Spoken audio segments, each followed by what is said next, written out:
I'm Victor Velasquez, and this is my testimony. This is my testimony.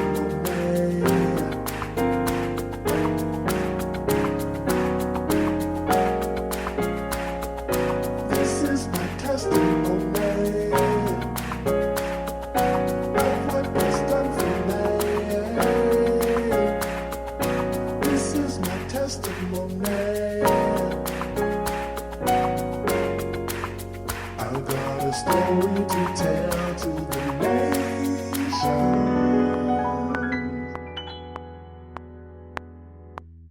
My life altering experience is not necessarily just one thing, it's a culmination of a lot of things, starting back to my years as a young child in Trenton, New Jersey.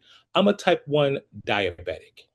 That means juvenile diabetes, and I was 10 years old when I contracted diabetes.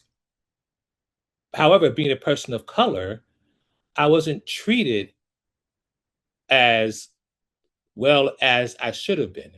My mother was a nurse and took me to the hospital one day, and she knows the procedures and practices of good hospital care. I was there with a outrageously high blood sugar, but no doctor was assigned to come see me until the next morning. That night, I fell into a coma and almost died. Luckily, the next day, a local expert, which just happened to be on the floor, my mother ran out and said, "Please come see my son." That doctor came and treated me and saved my life. Of course, when I was young and at home, she did everything for me. Fed me, made me stick to my diet. But when I got a little older, I didn't do as well as I should have been. I was in college, I was working, I even got married, and I wasn't following my diet the way I should have. So of course my blood sugar was all over the place. And it really didn't affect me much until the pandemic, when the first major event that really questioned or challenged me uh, physically, emotionally, and as well as spiritually happened. The first thing that happened to me was I did contract COVID-19. And they were saying at that point when it first started to spread, diabetics be very careful. Diabetics be very careful. Be careful of what? I don't know. But I came to find out soon afterwards. What happened to me was that in my neck, my nerve in the top of my neck started to expand. And that was one of the things that they were warning diabetics about, the expansion of nerves and different things. But they didn't tell me about that. But my nerves expanded, but my skeletal system did not expand. So therefore, my nerves grew into my spine, and my spine started to cut my nerves. Therefore, I lost my ability to walk. Um, and over time, it caused vascular damage. My veins will start to swell up, and that's a side effect of diabetes also. So I just was walking around with luckily, I did have the ability to walk around with a walker, and I still do that to this day. But that was the beginning of my situation where I'm living as I am today. But luckily, they just caught it in time, so there was just a walking handicap. And the doctor told me that there was an 80% chance of full recovery, a 15% chance of me staying the same, and a 5% chance of it getting worse. I fell into the 15%, and no improvement has really materialized from the walking. But that was okay. That was okay. I was happy to be alive. I was happy to have my family, and they were praying for me. So that was a dire situation, but we caught it just in time. Now, the real catastrophic event was I was diagnosed with prostate cancer 2 years later. And in an attempt to minimize the effect of the prostate cancer. And it was also stage 4 because it started to spread. Stage 1 is if it stays within the organ that first contracted the cancer. Stage 4 is when it starts spreading to bones and other organs and muscles. Mine started to spread, but it didn't actually reach any bones or muscles. So they were trying to scrape what they could out. The doctor did a really, really great job scraping to the extent where I was back in the hospital 2 weeks later with sepsis. Some sort of infection stepped in, and that was a situation that almost killed me. It was so bad that the doctors called my children in, and my wife, Barbara, and said, be prepared. We don't think he's going to make it through the night. They said, you should also put him on dialysis because without that, he has no chance of surviving. Well, my sister in law was there on duty. She's a nurse, and she joined Barbara, and they went up in prayer and they prayed hard and they were encouraging each other. Who, who is God? And we talked about God being a healer our whole entire lives, but now the test is in front of us. Do we believe that He can heal Victor? So they prayed, and luckily the next day I woke up. Oh, did I say I was in a coma again? Yes, I was in a coma for 2 days. Uh, I woke up and I didn't need any help with my kidneys, and I started my journey for a second time 2 years later on my journey to try to learn how to walk again. So within 3 years, I was in the hospital 10 weeks the first time, and the next time I was in the hospital for 8 weeks. So I spent a lot of time in the hospital looking for healing. And thank God I had people around me who could pray and who believed when I couldn't do so myself. I was out. I was in a coma most of the time. So I was ready. As long as my family was secure and everything was in order. But God said no, and I was allowed to continue living, especially for my family, my children.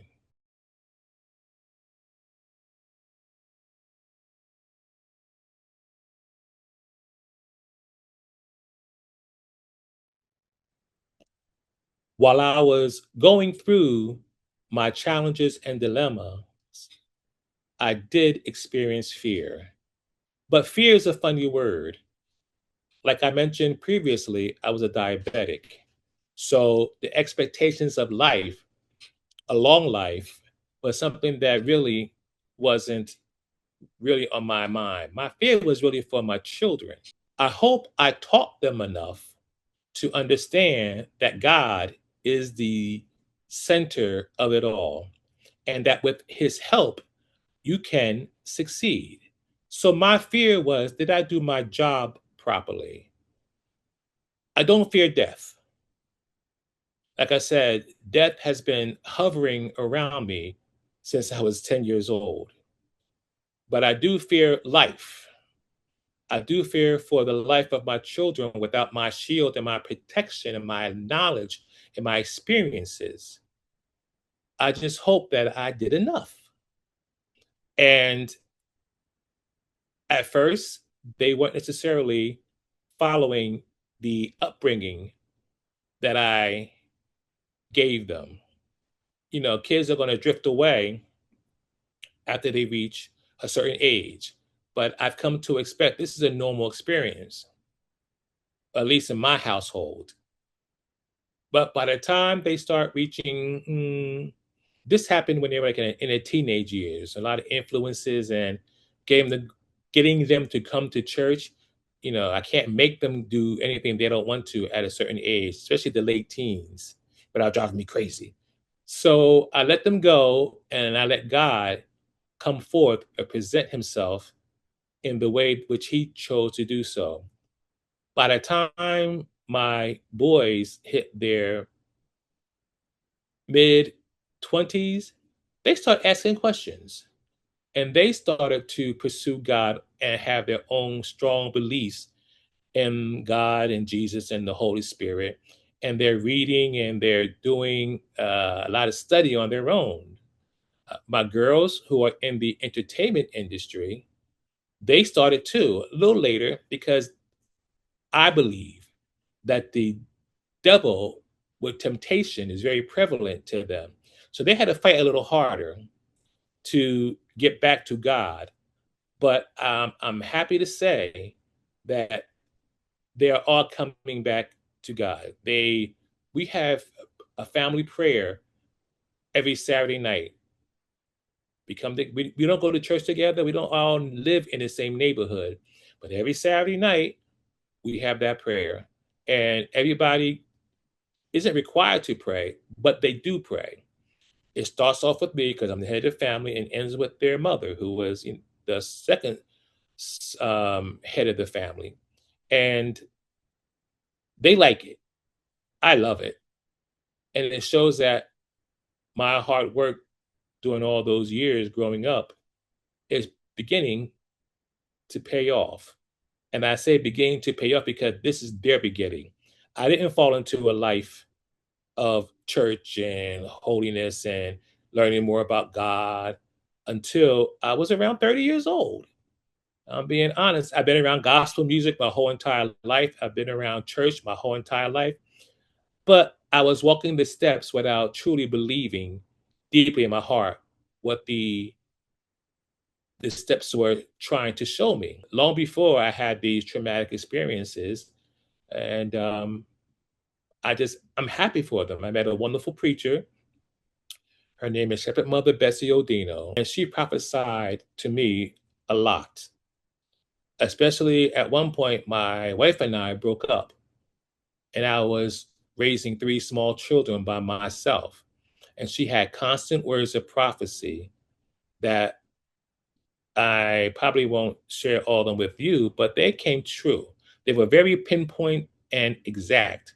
Shepherd Mother Bessie Odino, she passed over 15 years ago, and I miss her. I miss her every day of my life.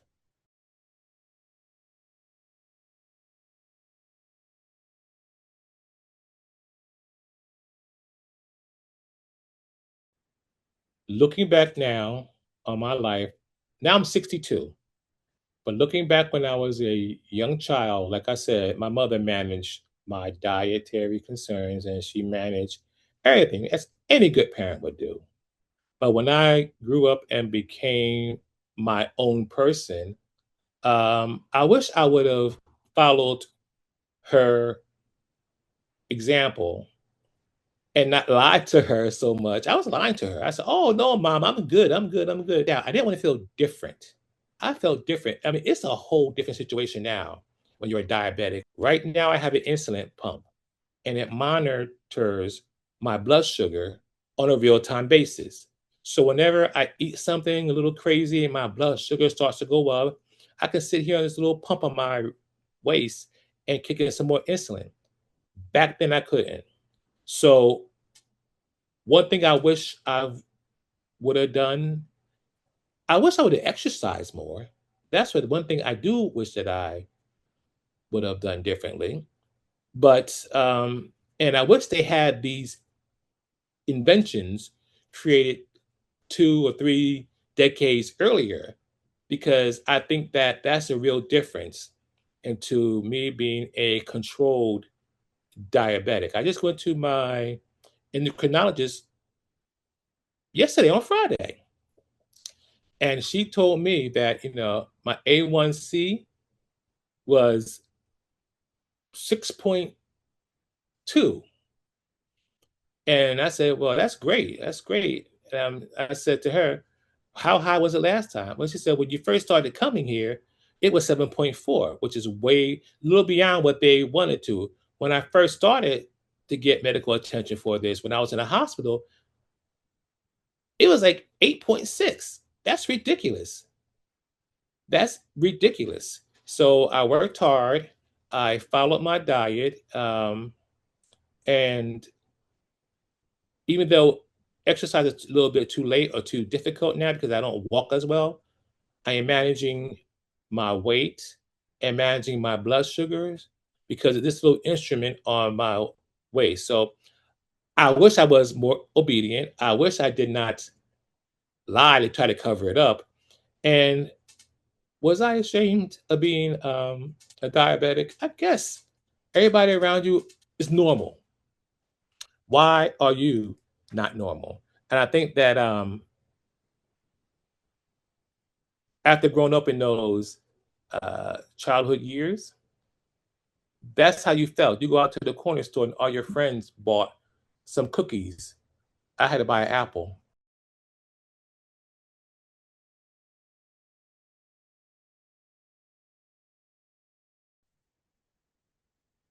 My advice to someone who is diabetic, whether they're 30 or even younger, try to get this medical technology that is available to us now. That's the key difference. If I didn't have this insulin pump or if I didn't have technology to support the monitoring my blood sugar level, you know what? The pump is expensive. I must admit, I had great insurance. I was working um, a full time job, but I had phenomenal insurance. So they paid for the pump. And realistically, the pump was the price of a small car. But the sensors, if you can't afford the pump, get the sensors that you can read your blood sugar level in real time. That's a different attachment. They're not as expensive. And I believe that most uh, insurances, including SSI or SSD, will provide that to individuals who have diabetes. Get the sensors. The sensors will save your life because they will let you know. They will keep a level on your blood sugar level and it'll tell you how to treat it in real time. Even if you're not an automatic injection through your pump, even if you're still on needles, it will tell you. And you can figure out based on your carbs that you're eating, there's a whole chart of that, and how much insulin that you need.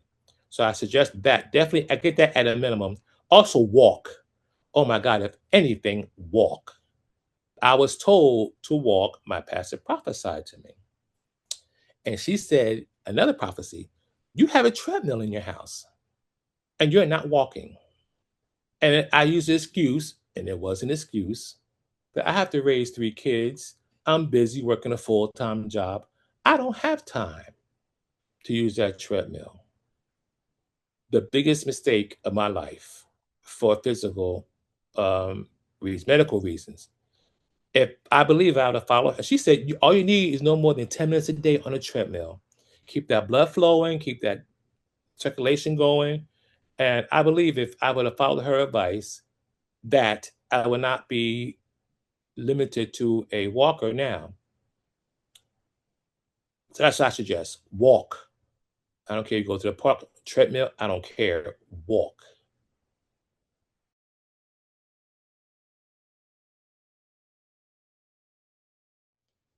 And I was saying, I remember that I was going. I was a good patient. I would go to the doctors every so often, but I noticed that in some blood work for prostate cancer, the PSA level was growing over time. And I did everything that I was supposed to do. Then the pandemic hit, and my doctor disappeared. He was handling it. When my doctor finally came back into the universe after the pandemic, his office was open, but he wasn't available. So I had to get a new doctor immediately. And they said, your PSA is now 12, and the normal level is supposed to be, I think, at 4. So he said, you have prostate cancer. And I said, oh, Lord, what else? What else? What else? What else could happen? Um, then I sat and I thought about the Bible character who lost everything, Job. And God said, have you tried my servant Job? Have you tried my servant Job? So I had that at the back of my memory, and I pulled it out because I needed it. Like I said, I don't remember all the exact words or the whole exact story, but I remember this story. I remember what I needed to remember, and that God is a healer. And then Job was one who was put to the steps of death. He lost his family and everything. But Job believed. Job believed in God. So I would say to someone, and I don't want to mislead anybody, but I know have faith. I have faith because when I saw my first doctor, and he said, you have stage 4 cancer. We give you the averages are 3 to 6 years of life. That was 2 years ago. And there is no real sign of cancer in my body. Now, don't get me wrong. We prayed and we relied on God and we trust God, even for medical assistance. I went to radiology treatment. I'm on this experimental drug, but I'm praying. I'm saying, God, what should I do to make your job easier to heal me? So that's what I have done. And my response to anybody who been diagnosed with cancer, go through your time of shock, your time of hurt, your time of disappointment, because you can't avoid that. That is going to happen. You are human. God said we are human, and we're not supernatural beings. So go through that, but understand, don't dwell on that, because he in his word said that, he is a healer, and he does not want us to have the spirit of fear. And trust. You have to trust. You have to believe and then call him to his word. That's one thing I also remember my pastor taught me. He said, call him to his word. If he said it, he will do what he said. In the Bible, there's verses where he healed the blind and he healed the woman with the issue of blood. I said, okay, Lord, well, I am not there and I can't be used as an example like that. But make me an example so I can tell my family. I will testify, I will glorify, I will tell wherever I go. I'm telling my personal business here. And for a while, I didn't want to say anything for a while because I didn't want any pity. When you see Victor, he has cancer and he has, diabetes and he has, he walks with a walker. He needs all this. I'm fine. I'm happy. And I'm making sure my life is right. I'm making sure my life is right.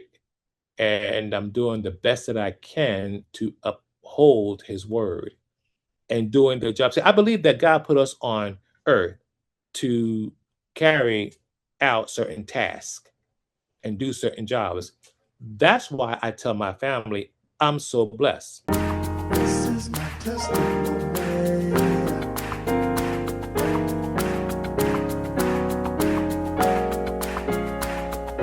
This is my testimony of what was done for me.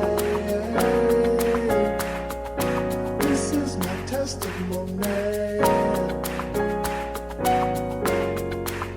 I've got a story to tell to the nation.